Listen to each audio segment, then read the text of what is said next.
여러분 안녕하세요. 이살리는 치과의사들 진행의 오혜선입니다. 오늘 9988 건강하게 삽시다. 이살리는 치과의사들에서는 건강한 내 치아, 오래도록 보존하기 위해 노력하는 원장님들을 모시고 치아에 관한 궁금증을 해소하는 시간 가져볼 텐데요. 오늘은 치아 부식 마모, 어떻게 치아를 살릴 수 있을까라는 주제로 이야기 나눠보겠습니다. 네, 오늘 도움 말씀 주실 치과보철과 전문의 윤필상 원장님 모셨습니다. 안녕하세요. 안녕하세요. 네, 원장님 반갑습니다. 원장님 먼저 이 치아 부식 우리 종류에 대해서 좀 알아볼 텐데요. 치아 부식에는 이 부식, 마모, 크랙 등이 있더라고요. 각각 어떤 상태를 말하는 건가요? 네, 치아 부식은 산성 물질에 의해서 치아가 부식되는 것을 말합니다. 우리 치아는 딱딱한 무기물인 에나멜로 구성되어 있는데 산성 물질이 이 에나멜을 부식시킴으로써 치아를 점점 갉아먹게 되는 것이죠. 그다음에 치아 마모. 마모는 이제 물리적인 힘으로 치아가 닳아 없어지는 겁니다. 이 물리적인 힘이란 우리가 칫솔질 혹은 치아끼리 부딪힐 때, 음식을 섭취할 때 다양한 마찰들이 일어나는데 이러한 마찰력으로 인해서 치아가 점점점 닳게 됩니다. 그다음에 치아 크랙. 우리 크랙은 한국말로 균열이라고 하는데요. 이 역시도 치아끼리 부딪히는 물리적인 힘에 의해서 미세한 치아의 균열이 가게 됩니다. 보통 이러한 미세한 균열들은 초기에 잘 알아채지 못하고 치과에서 진단받는 경우가 많습니다. 네, 이 치아 부식은 어떤 원인으로 발생을 하는지 궁금하고요. 또 음식과 위산 역류도 영향을 미치는지 궁금합니다. 네, 치아 부식의 주요 원인은 산성 물질의 섭취와 위산 역류 두 가지로 말할 수 있겠습니다. 산성 물질의 섭취는 우리가 흔히 생각하는 탄산수, 탄산음료, 그리고 맥주 등을 섭취하는 것을 말하는데요. 우리가 산성도를 나타내는 pH, 이것들로 이제 위험을 평가할 수 있는데 일반적으로 이러한 산성도뿐만 아니라 우리가 이 물질을 입안에 얼마나 머금고 있는지 그 머금는 시간에 따라 시간이 클수록 치아 부식을 더 많이 야기하게 됩니다. 그 다음에 이제 위산 역류는 역류성 식도염과 습관성 구토 등으로 인한 현상인데요.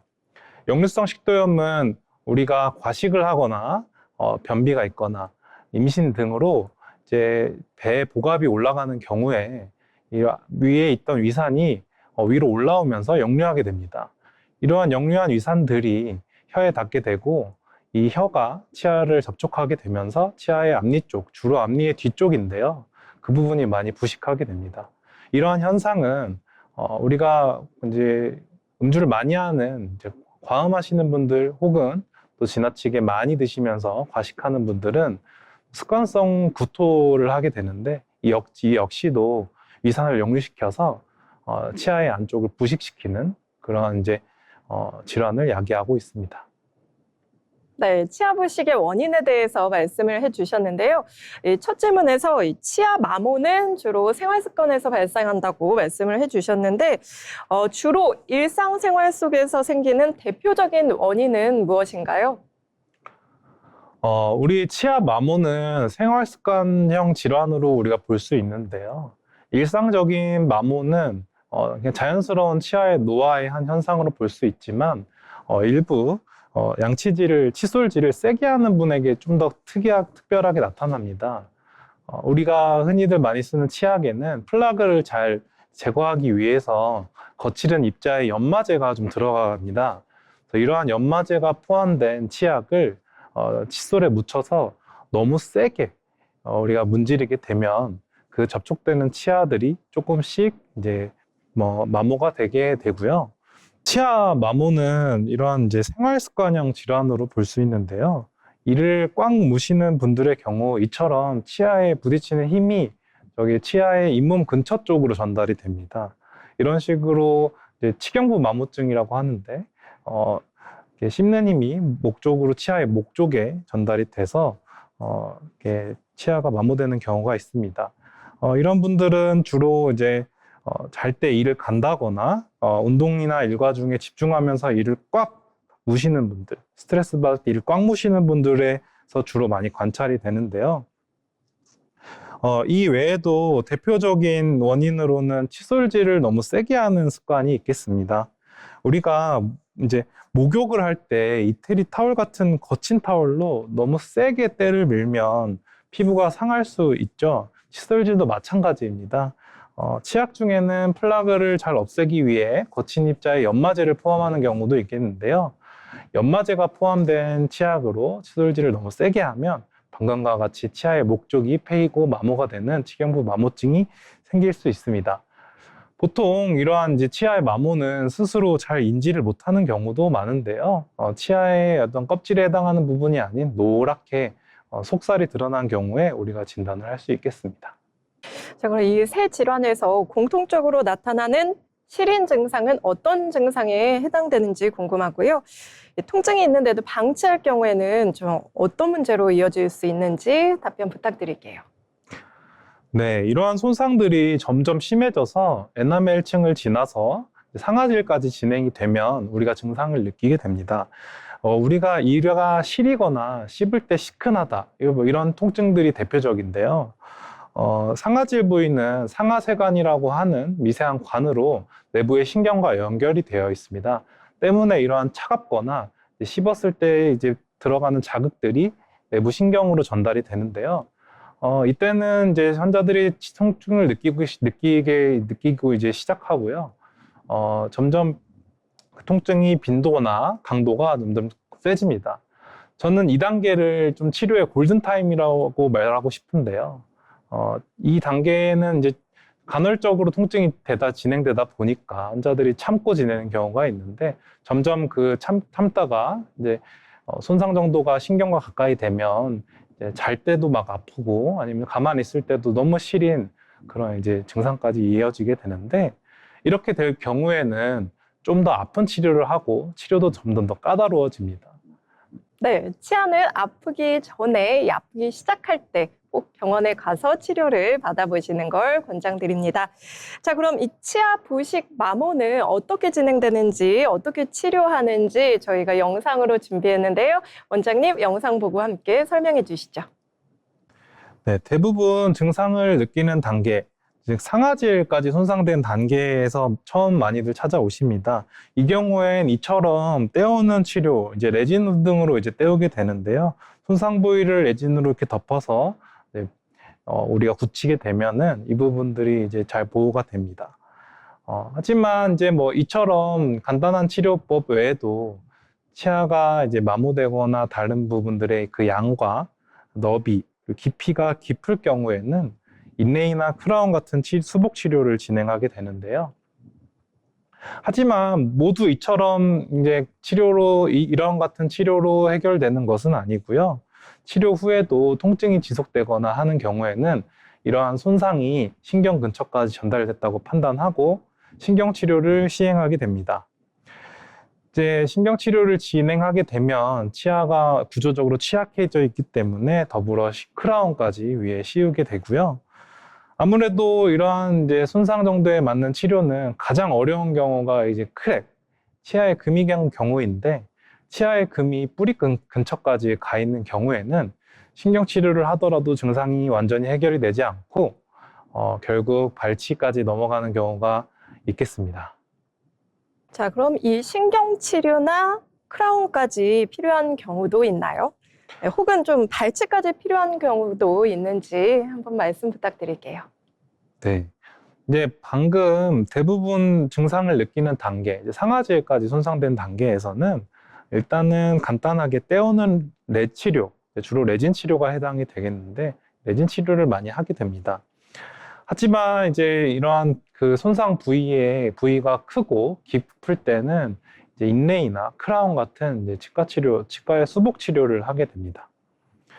하지만 이를 통해서 모든 증상이 해결되는 것은 아니고요. 앞에서 말씀드렸다시피 손상 정도가 신경 근처까지 진행된 경우에는 이러한 치료를 받고 나서도 계속 시큰하고 시린 증상을 느낄 수 있게 됩니다. 이러한 증상이 지속된다면 이제 신경 치료를 진행하게 되는데요. 신경 치료를 받으면 역시 치아의 구조가 취약해지기 때문에 이후에 이제 씌워주는 크라운 치료까지 받게 됩니다. 중에 가장 우리가 어려운 거는 이제 치아의 크랙이 치아의 뿌리까지 진행된 경우인데요. 이렇게 치아의 크랙이 뿌리까지 진행된 경우에는 신경치료를 하더라도 증상이 해결되지 않고 결국 증상이 지속되다가 치아를 뽑는 발치까지 진행되는 경우도 있겠습니다. 그런 상황까지 가면 안 되겠죠? 저희가 미리미리 점검해 봐야 할 것 같습니다. 자, 그럼 이번에는 실제 치료 사례를 통해서 저희가 이야기 나눠볼 텐데요. 자, 원장님 어떤 사례가 있나요? 네.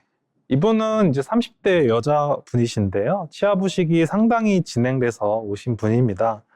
평소 습관을 여쭤보니까 음주를 상당히 즐겨 하신다고 합니다. 심지어 치과에 검진 오셨을 때에도 전날에 과음을 해서 그런지 술 냄새가 조금 느껴질 정도셨습니다. 아직은 젊은 나이지만 치아 부식이 상당히 진행되어서 이가 많이 노랗게 돼 있는 걸 볼 수 있겠죠. 앞니 안쪽이 이렇게 노랗게 부식된 것은 위산 역류의 특징적인 소견입니다. 역류성 식도염이 아마 의심되는 분이고요. 사실 이분은 이런 앞니 안쪽의 부식보다는 어금니의 부식에 대한 불편감을 호소하셨어요. 어금니의 씹는 면 쪽이 모두 다 부식이 돼서 씹을 때 불편하고 찬 음식을 먹을 때 어금니가 시리다는 불편감을 해소하러 오신 분입니다. 이미 부식이 상아질 부위까지 진행되어 있고 자칫하면 거의 신경 부위까지 진행될 염려가 되어 있었고요. 근처 치과에서는 이것을 신경까지 진행됐다고 보고 신경치료와 크라운을 치료해야 된다고 신경치료와 크라운을 권했는데 아무래도 저희 병원에서 아프지 않게 치아 손상 없이 치아 손상을 최소화할 수 있는 미니시로 이 부분들을 해결했습니다. 아무래도 치료가 잘 돼서 치아가 시리다거나 식사할 때 아프다거나 이런 증상들이 모두 다 개선되었던 사례입니다. 네, 지금 보신 사례는 예후가 좋은 사례입니다. 환자의 증상, 치료 시기, 그리고 치료 이후의 관리에 따라서 예후는 달라질 수 있다는 점 참고 부탁드립니다. 자, 그럼 계속해서 다른 분의 사례도 함께 보겠습니다. 네, 이분은 50대 남성분으로 평소에 이갈이가 있어서 치아가 다 마모됐다고 오셨습니다. 마모가 심각하게 진행됐다 보니 씹을 때 통증이 좀 있다고 하셨어요. 어금니뿐만 아니라 앞니까지 다 닳고 그리고 안에는 부식까지 되어 있어서 색상이나 형태, 기능이 모두 개선되어야 했습니다.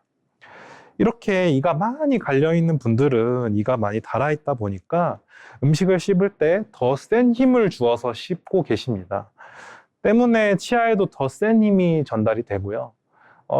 이거에 이어서 턱 근육까지 무리하게 과도하게 발달되어 비대해 있었던 분입니다.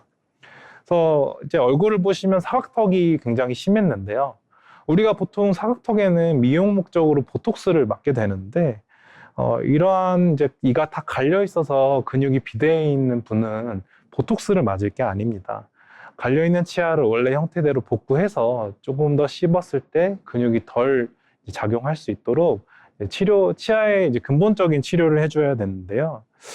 우리가 음식을 자를 때 날카로운 칼로 자를 때랑 무딘 절구 같은 걸로 으깰 때를 좀 생각을 해볼게요. 아무래도 칼로 음식을 자를 때 좀 손에 힘이 덜 들어가겠죠.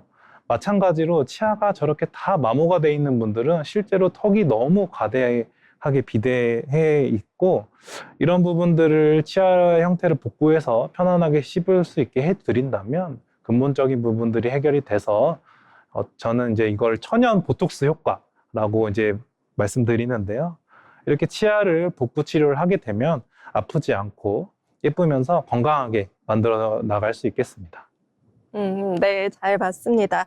지금 보신 사례는 예후가 좋은 사례입니다. 환자의 증상, 치료 시기, 그리고 치료 이후의 관리에 따라 증상은 달라질 수 있다는 점 참고 부탁드립니다. 자, 계속해서 다른 분의 사례를 더 보죠. 네, 이분은 역류성 식도염이 심한 분이었는데요. 앞니로 꽉 무는 습관도 있었습니다. 부식으로 치아가 전체적으로 약해져 있는데 앞니의 사용 빈도도 높다 보니까 더 세게 씹게 되고 그로 인해서 마모가 더 진행되고 어떻게 보면 악순환에 빠져 있었습니다. 당연히 치아도 시리고요. 하지만 이렇게 간단하게 치아 형태를 복구해서 기능도 좋아졌습니다. 이렇게 앞니로 씹는 습관이 강한 분들은 사실 치료 이후에 조금은 조심하셔야 됩니다. 앞니로 너무 과도한 힘으로 이제 씹게 되면 치료 이후에 좀 더 불편해질 수 있습니다.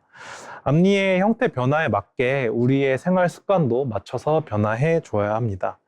처음에는 앞니로 씹는 치료 이후에 앞니로 씹는 게 약간 시큰하셨다고 했는데 점차 씹는 힘이 줄어들면서 편안하게 잘 적응하셨던 케이스입니다. 정말 좋아지셨네요. 자, 그럼 다른 사례가 또 있나요? 네, 이분은 이제 선천적으로 치아의 껍질에 해당하는 에나멜이 덜 발달되어 있던 분입니다.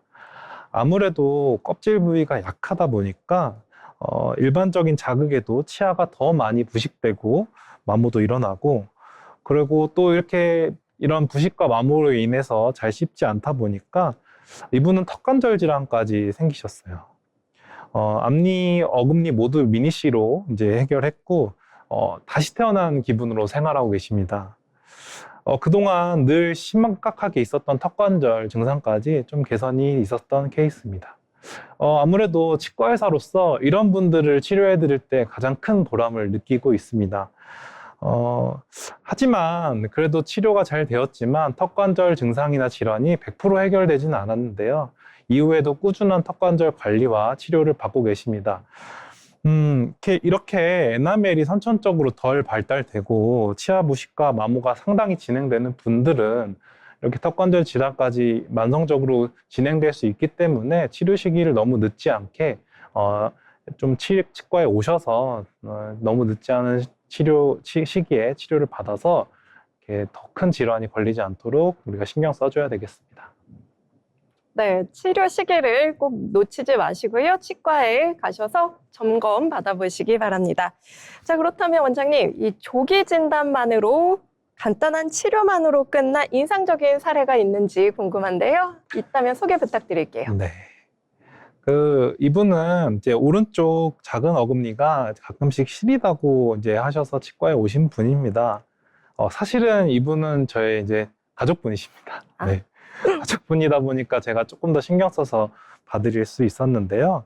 잘 보시면 치아에 미세하게 실금이 가 있고 치아의 위쪽에 잇몸 근처가 노랗게 마모되어 있는 것을 볼 수 있어요. 이러한 치아의 균열과 부식, 마모가 복합된 초기의 경우입니다. 아마도 심한 이제 양치질과 강한 이제 식습관, 저장력, 그리고 이제 딱딱한 음식을 즐겨 드시는 이제 이런 식습관이 의심이 되는데요. 우리가 저렇게 실금이 가 있다면 유리창에 약간 금이 갔을 때 테이프로 붙이는 방법이 있지 않겠습니까?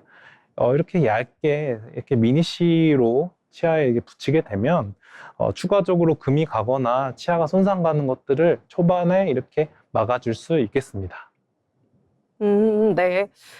잘 봤는데요. 이 치료 후에 또 부작용이 나타날 수도 있잖아요. 이 치료 후에 나타날 수 있는 부작용이나 재발을 막기 위해 공통적으로 꼭 지켜야 하는 관리 원칙이 있다면 소개 부탁드리겠습니다. 네, 아무래도 치료를 잘 진행해도 근본적인 원인은 이제 생활 습관에 있는데요. 이러한 생활 습관의 교정이 필수적입니다. 산성 음료를 이제 자주 드신다거나 과식, 과음을 한다거나 그로 인해서 역류성 식도염이 있다면 이 부분을 꼭 이제 잘 우리가 고쳐 나가야겠죠. 그리고 씹는 힘이 세거나 잘 때 이갈이를 하시는 분들은 이제 힘에 의한 부분이 이제 계속해서 발생할 수 있기 때문에 잘 때 이갈이 장치 같은 것들을 끼는 그런 습관 조절이 필요할 것으로 보입니다. 네, 생활 습관의 교정이 필수다라는 말씀 해주셨습니다. 자, 그럼 치아 부식, 마모, 크랙을 예방하기 위해 평소 치아 관리법을 좀 소개해 주신다면요. 네, 이제 제가 말씀드린 다양한 원인과 증상을 이제 토대로 내가 어떤 부분이 해당되는지를 먼저 자가 진단하는 게 필수입니다. 예를 들어 이제 양치질을 너무 세게 해서 치아가 마모되고 그로 인해서 시린 분들은 양치 습관을 조금 바꾸시는 게 좋겠고요. 아까 말씀드렸다시피 이제 연마제가 포함된 치약을 사용하면 이러한 부분들이 더 지속적으로 노출될 수 있기 때문에 연마제가 없는 치약을 사용하는 것도 방법이 되겠습니다. 그리고 이제 산성음료나 이런 것들에 의해서 치아가 부식되는 경우에는 당연히 이제 이런 음료를 섭취나 그런 빈도를 줄여나가는 것이 좋겠고, 그게 너무 어렵다면 음료 섭취 후에 물로 약간 각을 하면서 이러한 음료로 치아가 노출되는 시간을 좀 줄이는 게 방법이겠습니다. 그리고 이제 역류성 식도염 같은 경우는 좀 내과적인 처치가 동반되는 게 필요한데요. 가까운 내과에서 이런 부분들에 대해서 진단을 받고 거기에 맞는 알맞은 처치를 받으시고요. 또 역류성 식도염, 아니, 습관성으로 이제 구토하시는 분들 마찬가지로 과음이나 과식을 좀 조절하고 그런 식으로 관리해 나가시는 게 좋겠습니다. 무엇보다도 제가 아까 말씀드렸다시피 이가 시리거나 시큰하다는 증상이 느껴질 때는 이미 에나멜에서 안쪽인 상아질까지 이제 치아의 손상이 진행된 경우입니다. 그래서 이러한 이제 증상들이 느껴졌을 때 너무 치료 시기에 늦지 않게 가까운 치과에 방문하셔서 정확한 전문의의 진단과 치료를 받아서 이러한 치아 부식과 마모, 크랙이 더 심각하게 진행되지 않도록 우리가 잘 관리해 주셔야 되겠습니다. 네, 잘 들었습니다. 이 치아가 시릴 경우에 치료 시기를 놓치지 마시고 꼭 병원에 가보시길 추천드립니다. 자, 그럼 평소 치아 관리법에 대해서 소개를 해 주셨는데요. 저희가 추가로 어떻게 하면 좀 양치하는 방법이 옳은 방법인지 다시 한번 설명 부탁드리겠습니다. 네, 그래서 우리가 이제 TV에서 쓱싹쓱싹 하는 이제 모습을 가끔 볼 수 있는데요. 치아는 이제 치아는 칫솔질을 부드럽게 하는 게 좋아요. 그래서 칫솔을 옆으로 이렇게 쓱싹쓱싹 하기보다는 빗자루로 위에서 아래로 쓸어내리듯이 부드럽게 짝짝 튕기는 식으로 이제 진행을 하고요. 그리고 그 다음에 어른들 같은 경우는 칫솔로 잇몸을 닦는 게 정말 중요합니다. 그래서 잇몸 쪽을 이제 칫솔로 착 이제 타깃으로 해서 약간 비비는 동작을 통해서 약간 진동감 있게 칫솔질을 한다고 생각하시면 됩니다. 그런 이제 부드러운 솔 방법으로 하시면 좋겠고요. 제가 아까 말씀드렸다시피 너무 지나치게 연마제가 많이 들어간 치약은 조금 피하는 게 좋은 방법이 되겠습니다. 네, 이렇게 해서 오늘은 윤필상 원장님과 함께 치아 부식에 관해서 해결법과 원인에 대해서 자세히 알아봤습니다. 네, 원장님 오늘 도움 말씀 고맙습니다. 감사합니다. 치아 마모와 부식, 특별한 사람만의 이야기는 아닙니다. 오늘 방송을 통해 여러분의 평소 치아를 조금 더 살펴보는 계기가 되셨길 바라겠습니다. 자, 그럼 저희는 다음 시간에 다시 찾아뵙겠습니다. 시청해주신 여러분 고맙습니다.